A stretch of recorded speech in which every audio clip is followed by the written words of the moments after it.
New ইয়র্কের একটি সুন্দর স্বর্ণকরোজ্জ্বল সকাল।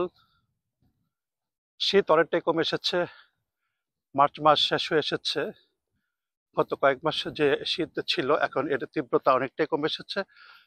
এখনো দেখা যাচ্ছে নিউ ইয়র্কের যে গাছপালাগুলি সেখানে কোনো পাতা নেই, পল্লব শূন্য। গত কয়েক মাস এই গাছগুলি এরকম ছিল, গাছগুলিতে কোনো পাতা ছিল না। আর মাত্র একটি মাস, তারপরে এই গাছের ডালপালাগুলি সবুজ সতেজ পাতায় ভরে উঠবে, তখন প্রকৃতির দৃশ্য হয়ে উঠবে সম্পূর্ণ অন্যরকম। আমরা এসেছি নিউ ইয়র্কের স্ট্যাটেন আইল্যান্ডের একটি পার্কে। এই পার্কে তখন ছোট ছোট ছেলেরা খেলতে থাকবে, আর দূরে দেখা যাচ্ছে একেবারে ছোটদের জন্য খেলার কিছু আয়োজন। এটা হচ্ছে একেবারে ছোট যারা তারা, আর কিশোর ছেলেদের জন্য এখানে ফুটবল খেলার এবং অন্যান্য খেলাধুলা ও দৌড়াদৌড়ি করার সুযোগ রয়েছে। নিউ ইয়র্কের প্রত্যেকটি পাড়ায় এরকম পার্ক থাকে। এখানে এই পার্কগুলিতে ছোট ছোট ছেলেমেয়েরা খেলতে আসে, আর বড়দের জন্য রয়েছে এরকম বসার ব্যবস্থা।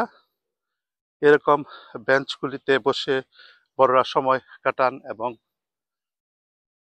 ছোটদের খেলাধুলা আনন্দ অবলোকন করেন। এই যে গাছগুলি এখনো পত্রশূন্য, একেবারে ডালপালা দেখা যাচ্ছে। আর মাত্র একটি মাস, এপ্রিল মাসের মধ্যেই এখানে সবুজ পাতা চলে আসবে।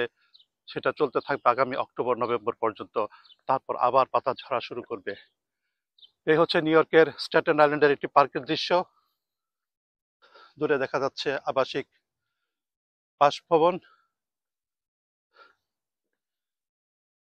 আজ রবিবার, ছুটির দিন সকাল, এখনো কেউ পার্কে আসেনি। এই সময় খুব একটা লোক আসার কথাও না। আস্তে আস্তে যখন আরো গরম পড়বে তখন প্রচুর লোক এখানে আসবে। গ্রীষ্মকালে এখানে প্রচুর ছেলেমেয়েদের খেলতে দেখা যায় এই মাঠগুলিতে, এবং একেবারে ছোটদের জন্য রয়েছে এই পার্ক, আর বড়দের জন্য এখানে বসে সময় কাটানোর জায়গা। আমরা অপেক্ষা করছি সেই সময়ের জন্য। সেই বসন্ত আসছে কাছে, এখনো পাতা হয়নি কিন্তু কুড়ি দেখা যাচ্ছে। এই কুড়িগুলি আশা করা যায় আর কয়েকদিনের মধ্যে ফুটতে শুরু করবে। আমরা বসন্তের আগমনের অপেক্ষায় আছি।